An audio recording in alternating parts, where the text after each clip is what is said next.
Ready start. महोदय, शिक्षा को सरकार की प्राथमिकताओं में सर्वोच्च प्राथमिकता दी गई है।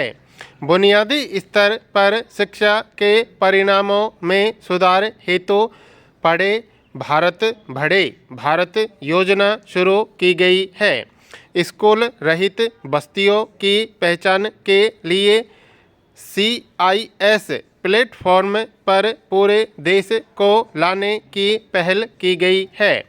शिक्षकों की क्षमता को बढ़ाने एवं उनके सशक्तिकरण हेतु पंडित मदन मोहन मालवीय शिक्षण एवं शिक्षक प्रशिक्षण राष्ट्रीय मिशन की शुरुआत की गई है। छात्रों में वैज्ञानिक सोच को विकसित करने हेतु राष्ट्रीय आविष्कार अभियान की शुरुआत की गई है। सुदूरवर्ती क्षेत्रों में शिक्षा की पहुंच सुनिश्चित करने के लिए उत्तर पूर्व क्षेत्र के विद्यार्थियों पर विशेष ध्यान देते हुए विकास तथा ईशान उदय नामक योजनाएं शुरू की गई हैं।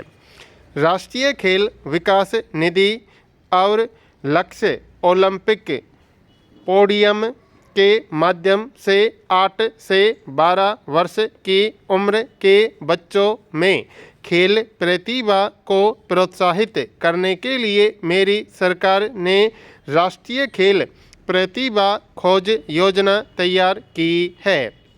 भारत पूरे विश्व में सर्वाधिक युवा जनसंख्या वाला देश है। इसकी जनसंख्या का बड़ा हिस्सा पहले से ही कार्यशील आयु समूह में आता है। आबादी के इस लाभांश का फायदा उठाने तथा कुशल कार्यबल में मांग व आपूर्ति के मध्य अंतर को पाटने हेतु मेरी सरकार ने हुनर है तो कल्याण है के ध्येय के साथ एक नया मंत्रालय कौशल विकास एवं उद्यमिता मंत्रालय गठित किया है। अंतर्राष्ट्रीय मानकों के अनुरूप कौशल विकास को समेकित करने के लिए राष्ट्रीय कौशल एवं उद्यमिता विकास नीति पर विचार किया जा रहा है। ग्रामीण क्षेत्रों में सुविधा वंचित परिवारों के युवाओं पर विशेष ध्यान दिया जाएगा। कौशल संबंधी कार्यकलापों में कौशल विकास मॉडल के निर्माण को नियोजित करने हेतु सरकारी निजी भागीदारी को प्रोत्साहित किया जा रहा है। अभी हाल ही में सरकार ने पारंपरिक स्वास्थ्य देखभाल के अंतर्राष्ट्रीय एवं स्थानीय तरीकों में सुधार के उद्देश्य से और यह मानते हुए कि हमारे गांव हमारी समृद्ध आयुर्वेदिक विरासत के भंडार रहे हैं, आयुष विभाग को एक पूर्ण मंत्रालय बना दिया है। किफ़ायती आयुष सेवाओं संबंधित शिक्षा प्रणाली को मजबूत बनाने तथा उत्तम गुणवत्ता की आयुष दवाओं को उपलब्ध कराने के लिए राष्ट्रीय आयुष मिशन की शुरुआत की गई है।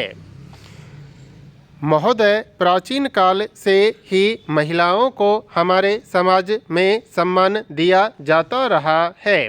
सरकार ने महिलाओं की गरिमा की रक्षा करने तथा उन्हें सशक्त करने हेतु अनेक कदम उठाए हैं।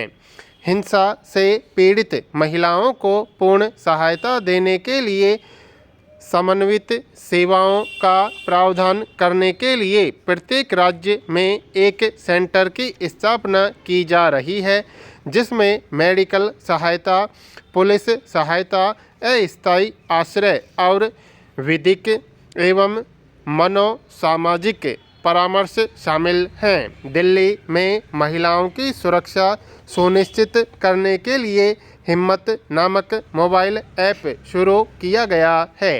सन 1961 से ही शिशु लिंगानुपात में निरंतर कमी होना अत्यंत चिंता का विषय है। बेटियों के जीवन सुरक्षा एवं शिक्षा को सुनिश्चित करने के लिए मेरी सरकार ने बेटी बचाओ बेटी पढ़ाओ अभियान की शुरुआत की है, जो लोगों की सोच में बदलाव के लिए है ताकि वे बेटियों के जन्म पर भी हर्षित हों। बेटियों की शिक्षा को प्रभावी बनाने हेतु सुकन्या समृद्धि खाता नामक एक लघु बचत योजना अधिसूचित की गई है। बाल अपराध से जुड़े कानून में सुधार हेतु बाल अपराध अधिनियम में संशोधन के उद्देश्य से एक बिल संसद में प्रस्तुत किया जा चुका है। महोदय, श्रमिक हमारी अर्थव्यवस्था की रीढ़ हैं। सरकार ने श्रम कल्याण हेतु अनेक कदम उठाए हैं। विनिर्माण क्षेत्र में सूक्ष्म लघु एवं मध्यम उद्यमों में प्रशिक्षुओं को प्रोत्साहित करने हेतु प्रशिक्षु प्रोत्साहन योजना की शुरुआत की गई है।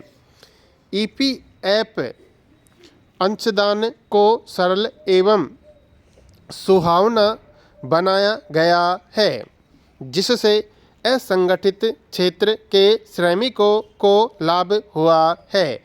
कर्मचारी भविष्य निधि अधिनियम के तहत अधिकतम मजदूरी तथा न्यूनतम पेंशन को बढ़ाकर क्रमशः 15,000 तथा 25,000 गया है। मेरी सरकार रोजगार क्षेत्र के विस्तार तथा कार्मिक कल्याण में सुधार के साथ श्रम संबंधी विनियमों को लागू करने में 1,000 कर दिया। पारदर्शिता एवं जवाबदेही के प्रति भी कृत संकल्प है।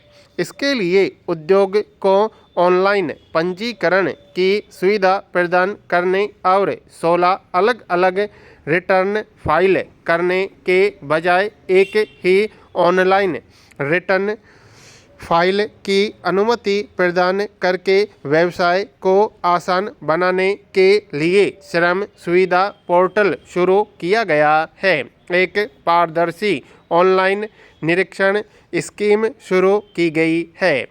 प्रशिक्षु अधिनियम में हाल ही में किए गए संशोधनों से अब विधिक ढांचा उद्योगों और रोजगार योग्य युवाओं दोनों के लिए अनुकूल हो गया है। इस प्रकार के विधिक सुधार करना भी सरकार की प्राथमिकताओं में से एक है।